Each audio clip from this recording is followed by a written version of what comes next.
We begin with our Chris Livesay reporting from Jerusalem. With the ceasefire in shambles, Israeli Defense Forces are once again pushing to annihilate Hamas, pushing south, warning residents to flee the city of Han Yunis, a suspected Hamas command center, but also home to Hani Abu Taima. I will never see my friends again, she says. I can only play with sand instead of toys. It's hard for us to get food and water here, and a lot of my friends are dead. At the Shuhada Al-Aqsa hospital, women and children scramble for treatment and shelter. Israel has sworn to minimize the loss of civilian life, even to persist with negotiations, but under fire. We will continue the war until we achieve all its goals, vows Prime Minister Benjamin Netanyahu. That's impossible without the ground operation.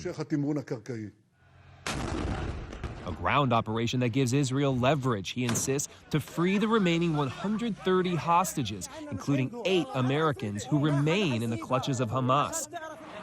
Now, for the first time, many of those freed describe their torment in detail, desperate for food and air in Hamas's tunnels.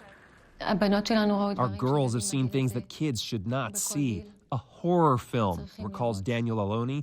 We just slept and cried. Every day that passed was an eternity. A horror film that terrified their families at home as well, says Hadass Calderon. The first sentence they said to me when we met was, "Mommy, you're alive. Mommy, we didn't know you were alive." This weekend, Israeli intelligence sent a team to Qatar to continue negotiations. But Margaret, that same team turned around just hours later, saying Hamas wasn't living up to its end of the bargain, which included the release of all women and children. That's Chris Livesay in Jerusalem.